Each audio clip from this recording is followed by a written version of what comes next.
নমস্কার প্রিয় দর্শক বন্ধু।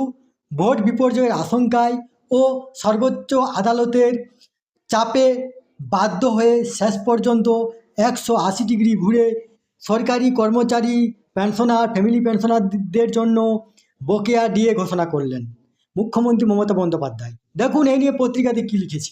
বিজ্ঞপ্তি কবে? উঠছে প্রশ্ন। 2009 রপা মেনে বকেয়া ডিএ ঘোষণা।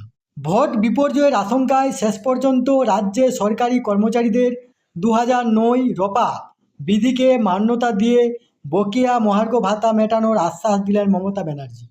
বিপুল সংখ্যক সরকারি কর্মচারী, শিক্ষক, শিক্ষাকর্মী থেকে সরকারি কোষাগার থেকে বেতন প্রাপক ও অবসরপ্রাপ্ত সহ তাদের পরিবারের ক্ষোভ মমতা ব্যানার্জির অজানা নেই। একই সঙ্গে ভোটকর্মী হিসেবে নির্বাচন পরিচালনার দায়িত্বে থাকবেন আর্থিকভাবে বঞ্চিত কর্মচারীরা। সব হিসেব কষেই শেষ পর্যন্ত 180 ডিগ্রি ডিগবাজি খেয়ে বকেয়া ডিএর প্রাপ্তিকে এক্স হ্যান্ডেলে মান্যতা দিলেন। এদিন দুপুর 3টা 5 মিনিটে মুখ্যমন্ত্রী এক্স হ্যান্ডেলে প্রথমবার বামফ্রন্ট সরকারের আমলে তৈরি হওয়া 2009 সালের রপা বিধির কথা উল্লেখ করেছেন।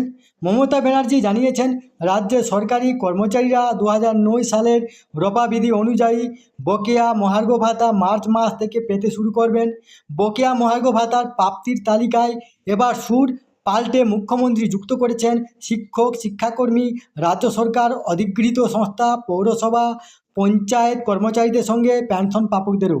মুখ্যমন্ত্রীর এই ঘোষণার 55 মিনিট পরেই দিল্লি থেকে আগামী বিধানসভা নির্বাচনের দিন ঘোষণা করে নির্বাচন কমিশন। এই তথ্যটি আপনার সাথে শেয়ার করলাম। সুস্থ থাকবেন, ভালো থাকবেন, ধন্যবাদ।